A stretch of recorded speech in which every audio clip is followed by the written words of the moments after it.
Assalamualaikum warahmatullahi wabarakatuh. Sebelumnya perkenalkan nama saya Trisnawati dengan NIM 222111057. Di sini saya akan memaparkan general review dari mata kuliah Sosiologi Hukum. Langsung saja, yang pertama itu ada pengertian sosiologi hukum, yaitu cabang ilmu yang mengkaji hubungan timbal balik antara hukum dan fenomena sosial. Menurut para ahli, sosiologi hukum tidak hanya mempelajari hukum sebagai seperangkat aturan, tetapi juga bagaimana hukum berinteraksi dengan berbagai gejala sosial, budaya, dan institusi masyarakat. Hukum juga berfungsi sebagai alat pengatur perilaku masyarakat, sedangkan perubahan dalam masyarakat dapat mendorong revisi atau pembentukan hukum yang baru. Yang selanjutnya ada yang kedua, hukum dan kenyataan masyarakat, yaitu perubahan sosial mencakup segala perubahan pada lembaga kemasyarakatan yang memengaruhi nilai, sikap, dan perilaku kelompok masyarakat.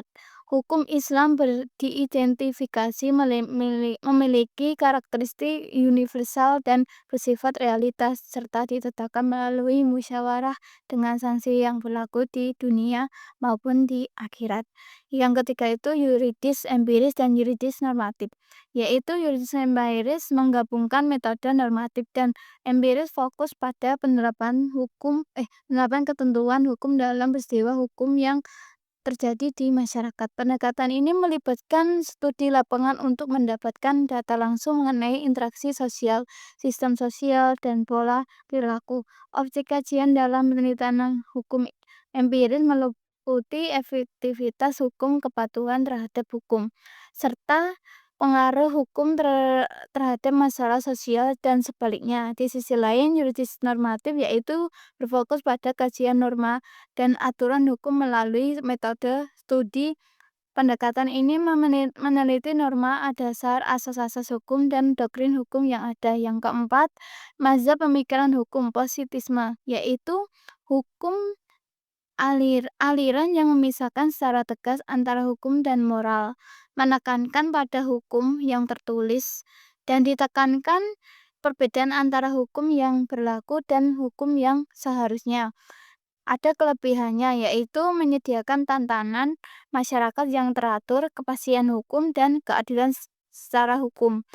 Yang ada juga kelemahannya, yaitu sulit mencapai keadilan sosial, sistem hukum yang tertutup, dan potensi pengaruh kekuasaan politik. Yang kelima itu ada mazhab pemikiran hukum sosial legal Europeans, yaitu aliran ini berpendapat bahwa hukum yang baik harus sesuai dengan nilai-nilai yang hidup di masyarakat. Terdapat pemisahan tegas antara hukum positif, hukum yang ditetapkan, dan hukum yang hidup, yaitu hukum yang diterima masyarakat. Sosiologi Europeans ini muncul dari dialektika antara positisme hukum dan mazhab sejarah, menggabungkan pendekatan akal dan pengalaman. Ada juga fungsinya hukum dipandang sebagai lembaga kemasyarakatan yang bertujuan memenuhi kebutuhan sosial. Ada juga tokoh-tokohnya, utama Etienne Erlin, yaitu pelopor aliran ini yang menekankan bahwa hukum hidup dalam masyarakat dan bukan hanya dalam undang-undang. Ia berpendapat bahwa kebiasaan merupakan sumber hukum utama. Yang kedua itu tokohnya Askan Pond, yang itu mengembangkan teori hukum sebagai alat untuk merekayasa masyarakat. Ia membagi kepentingan hukum menjadi kepentingan umum, sosial, dan pribadi yang menghubungkan prinsip hukum dengan praktik hukum. Yang keenam itu ada mazhab pemikiran hukum, Linfield Law dan utilitarisme, yaitu Linfield Law merujuk pada hukum yang ditemukan dalam masyarakat, bukan hanya yang diciptakan oleh negara. Ini mencerminkan norma dan nilai yang hidup dalam interaksi sosial, meskipun negara modern bercenderung mengutamakan hukum positif. Linfield Law diakui dalam konteks masyarakat adat dan hak-hak tradisional. Karakteristiknya itu tidak tertulis dan bersifat responsif, berdasarkan kebiasaan norma agama dan nilai-nilai masyarakat, dan bertujuan mencapai keadilan dan diakui secara sosiologis. Utilitarisme adalah aliran yang menekankan kemanfaatan sebagai tujuan utama hukum. Kebahagiaan kolektif dianggap sebagai ukuran kebaikan suatu tindakan. Pokok pemikiran hukum harus memelihara kebaikan dan mencegah kejahatan. Keputusan hukum diukur berdasarkan kontribusinya terhadap kebahagiaan masyarakat. Yang ketujuh itu ada pemikiran hukum Ibnu Khaldun dan Durkheim.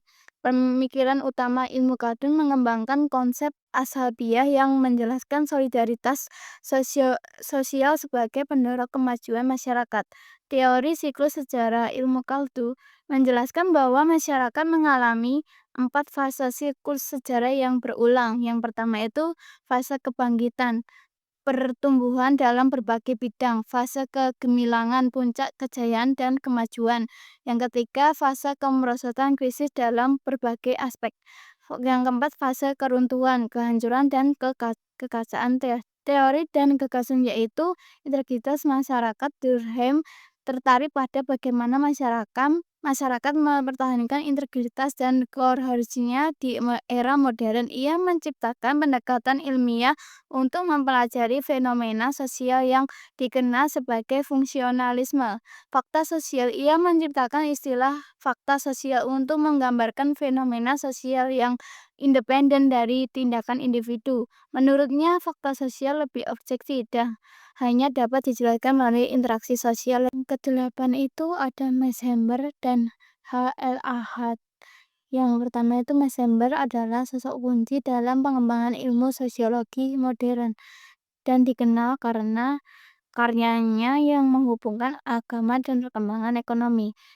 Karyanya terkenal etika Protestan dan semangat kapitalisme, menjelaskan bagaimana nilai-nilai etika Protestan berkontribusi kepada perkembangan kapitalisme di dunia barat. H.L. Ahad yaitu filsuf hukum Inggris yang paling dikenal melalui karya The Convents of Law. Ia memperkenalkan konsep yang membedakan antara peraturan primer dan sekunder. Hart mengkritik pandangan John Austin yang menganggap hukum sebagai perintah dari otoritas. Ia menekankan pentingnya aturan yang mendasari hukum dan membagi peraturan menjadi beberapa pengaturan pengakuan, pengaturan perubahan, dan pengaturan adjudikasi. Yang kesembilan itu ada efektivitas hukum, diartikan sebagai kemampuan hukum untuk mencapai tujuan yang telah ditetapkan. Hal ini melibatkan hubungan antara hasil yang diharapkan dan hasil yang dicapai, serta mencerminkan kemampuan organisasi dalam melaksanakan tugas tanpa tekanan. Ada juga faktor-faktor yang mempengaruhi efektivitas hukum, yaitu nilai dan norma sosial, kondisi ekonomi, ketiga kependidikan dan kesadaran hukum dan budaya lokal dan tradisi. Fungsinya yaitu pengendalian sosial, integrasi sosial, refleksi sosial dan keadilan sosial. Yang ke-10 itu law and social control, yaitu hubungan antara hukum dan pengendalian sosial dalam masyarakat. Hukum sebagai pengendalian sosial, hukum dibentuk untuk memenuhi kebutuhan masyarakat dan berfungsi sebagai pengawas terhadap jalannya pemerintah. Tujuannya itu adalah mencapai keseimbangan antara stabilitas dan perubahan dalam masyarakat. Fungsinya, hukum yaitu sarana pengendalian sosial untuk menciptakan keseimbangan dalam masyarakat dengan menyeimbangkan stabilitas dalam perubahan sarana rekayasa sosial. Hukum membantu memperkenalkan lembaga-lembaga hukum modern dan mengubah pola pikir masyarakat menuju modernisasi dan peningkatan taraf hidup. Yang ke-11 itu sociolegal studies, yaitu mengacu pada kajian yang menghubungkan hukum dengan konteks sosial. Ini mencakup pemahaman tentang bagaimana aturan hukum berfungsi dan dipengaruhi oleh kondisi sosial, budaya, dan ekonomi masyarakat. Yang selanjutnya itu yang ke-12 yaitu progressive law, yaitu hukum progresif adalah hukum didefinisikan sebagai di i- didefinisikan sebagai hukum yang bersifat maju yang melakukan perubahan cepat dan mendasar dalam teori serta praktek hukum menurut Satjipto Raharjo. Hukum progresif adalah tindakan radikal untuk mengubah sistem hukum agar lebih berguna dalam meningkatkan martabat manusia dan menjamin kebahagiaan. Tantangannya yaitu sistem hukum yang kurang formalistik. Yang kedua, minimanya pemahaman aparat penegak hukum. Yang ketiga, dukungan regulasi yang berkurang. Dan yang terakhir, resistensi terhadap perubahan. Ada juga hambatannya, yaitu budaya hukum yang konservatif. Yang kedua, kurangnya literasi hukum di masyarakat. Yang ketiga, ketimpangan sosial dan ekonomi dan tekanan dari kelompok berkuasa. Yang ketiga itu ada legal pluralisme, yaitu hukum yang mengacu pada keberagaman sistem hukum yang berlaku dalam masyarakat, berbeda dengan sentralisme yang hanya mengakui hukum negara sebagai satu-satunya aturan. John Griffiths menjelaskan, melaporkan konten pluralisme hukum mencakup berbagai sistem laporkan akun hidup berdampingan seperti hukum negara, adat, dan lokal. Yang terakhir yaitu pendekatan sosiologis dalam studi hukum Islam, yaitu pendekatan sosiologi dalam studi pluralisme hukum menekankan bagaimana norma-norma hukum berfungsi dalam konteks sosial yang lebih luas.